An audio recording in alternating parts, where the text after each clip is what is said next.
right, so first off, I'd like to welcome you to the show and just thank you for being willing to be a part of this. Thank you. You guys are awesome. You have a whole production crew here and everything. Clap for them. This is amazing. You guys are awesome. We Thank really you for appreciate having me. that. So first off, we'd like you to tell us a little bit about yourself.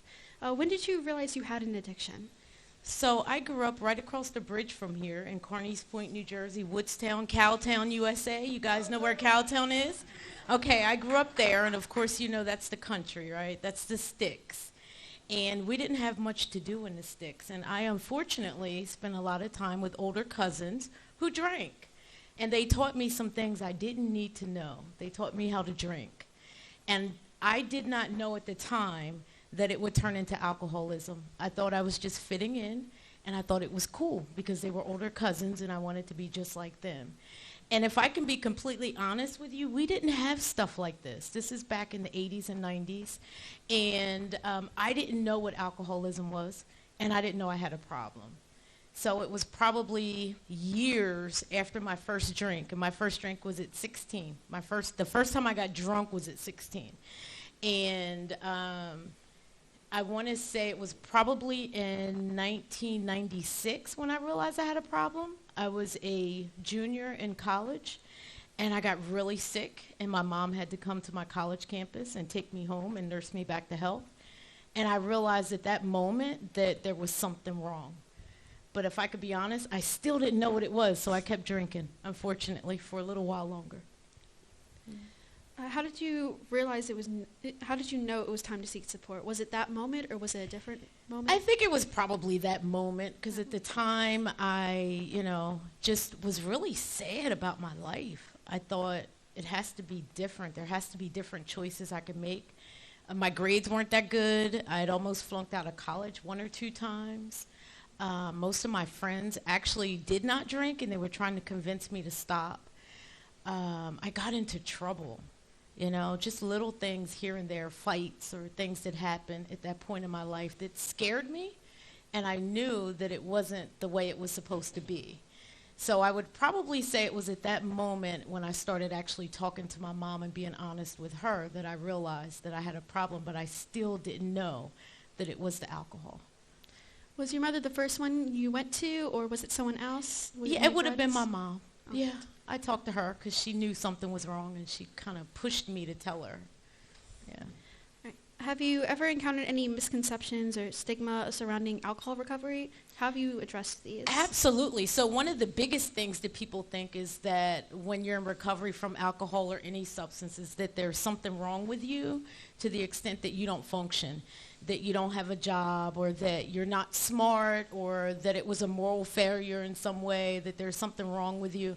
But there are actually professionals who are in recovery. There are doctors, there are nurses, there are people that actually have a family and a life. Like you heard the gentleman share earlier when he told his story. He's here with you guys, not because he has to be, but because he's in recovery and he's able to be here and actually help you guys with all this. So I think that's the biggest stigma, is that people think that we're worthless or we're horrible people because we had this happen.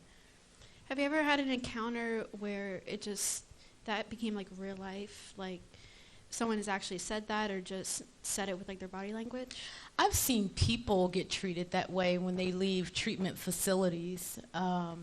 I haven't had anyone treat me that way, per se, but I've seen other people get treated that way when they've been in detox or they've been in an inpatient facility for 28 days, and then they try to find a job, and people treat them as if they're not worth hiring.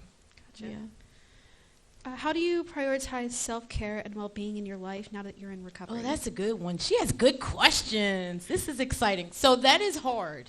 That is very difficult to prioritize for anyone, right? To take care of ourselves, especially when you get older, you might have a family, you might have children. It can be difficult to prioritize taking care of yourself.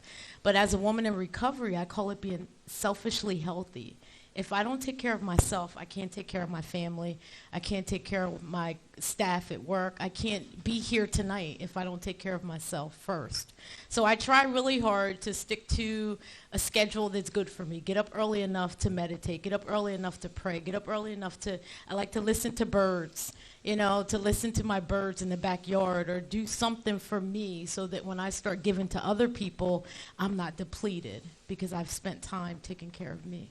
But it is a challenge. I'm better at it some days, and then other days I want to sleep in instead of getting up to do those extra things. I love all of that's just really great. I love all of those ways. Yeah. Can you share any strategies that others could use to cope with cravings or triggers? Okay, so that's a really good question. So cravings and triggers for anything that's not good for us typically don't last that long. It just feels like it. And there's this concept that we call urge surfing. That's when you have a craving, instead of just going to get whatever it is. Let's say you're not supposed to eat chocolate and it's not good for you. When you start craving chocolate, instead of going to get the chocolate, you stop and you surf, or you ride the wave, so to speak. If you've ever seen a surfer riding a wave, right? Mm-hmm. It's the same way. You understand that it starts and it's going to have an end. And there are things that we can do to help us not give in when those things happen. Years ago, I wrote out a note card, and I still have it in my car, because I also stopped smoking, because that's very important as well, that we be careful about what we take in our bodies, right? And on that note card, on one side of the note card, I had all the reasons why I didn't want to smoke anymore. And on the other side, I had all the things I could do instead of smoking. So it's using tools and coping skills to do what we need to do and to help us not do what we don't need to do. When did you decide to write that note card? Was it right away, or did it take you some time? It was right away, because I wanted to stop. I wanted to stop. And if anybody in here has ever had something that you did that you knew you weren't supposed to do, but you kept doing it and you wanted to stop, it was that feeling. And most people think, oh, I can't relate to being an alcoholic, or I can't relate to being a drug addict, or I can't relate to having a gambling problem. But we can all relate, because we all have that one thing. It may be keeping your room clean, and your mom keeps saying, clean your room, clean your room, clean your room. And you say that next week, oh, I'm going to keep my room clean this week. I'm really going to do it this week. And 3 days in, your room looks like your closet threw up, right? I know you can relate to this, because I have a teenager at home that couldn't make it tonight, right? So it's no different. It's the same exact way. You have to intentionally decide that you're going to work on these things. And sometimes we need reminders like note cards to give us the coping skills and the options that we should do and choose that are healthier. Do you often implement those kinds of things into your parenting? I do. Can you give us I have lists. I have a lot of lists. I have a lot of lists to remind me of the things that I should be doing and the choices I should be making. And I do. I try. Yeah. Has there been any unexpected benefits or positive changes in your life since you began your recovery? Oh, my goodness. There's been a whole bunch of them. So being here tonight and being able to talk to all of you with hopes that you'll actually listen and decide not to do some of the things I did is a big benefit. It just feels good to be able to say, don't do it, right? Don't do it. Just having programs like this where you can learn about how alcohol affects the body is a big deal. Being present for my family is a really big deal for me, because even though my kids never met drunk mommy, I was drunk before I got married, before I had kids, in high school and in college, I still tend to think there's this benefit because I'm teaching them the choices that they should make compared to the things that they shouldn't make, the things they shouldn't do. I've also been able to have special people in my life that I know I wouldn't have if I was drinking, like the people that came with me tonight. I'm able to be a good employee at work, and I love my job and the work that I do, and I can be proud of that today. I actually had a friend that in high school we used to drink and party together on Friday and Saturday nights, and we've both since stopped drinking, and we're in recovery, and we created a podcast that we share with other people the things that they shouldn't do as well. So there's been all sorts of things that I was able to do to allow me to live the life that I live today, and I know that I wouldn't be able to if I were just drinking still.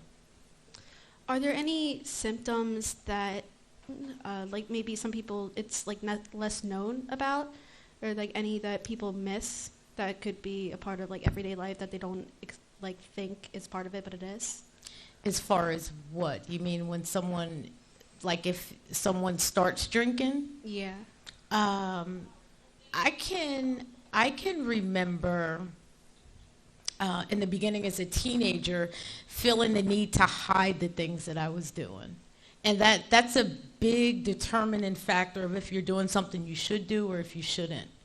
One of the things that we say in 12-step programs is you're only as sick as your secrets, right? So if you're hiding stuff from your parents and from the people in your life, that's a good determination, a good clue that you're doing something that you probably shouldn't do.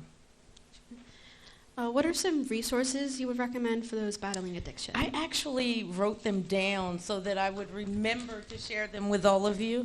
A big one is 12-step fellowship programs. There are 12-step fellowship programs for anything that you could possibly need. AA for alcohol, NA for drugs, GA for gambling. And there's also a national helpline. It's available 24 hours a day, 7 days a week, 365 days of the year. And it's 1-800-662-HELP or 1-800-662-4357. And in Delaware, you can text 988 to get the same help as well. So those are all my questions. Is there anything you want to add? Just saying it. No, I'm just really proud of the production you guys have here. I had no clue. I looked you up online and I was like, wow, this is amazing. This is amazing. And you know, if there's nothing else that you remember tonight, I really want you to remember that you're not missing out on anything. Being here instead of being out drinking or even smoking cigarettes or smoking weed with your friends, like that's not the better part. You're doing the better part right here tonight by being here.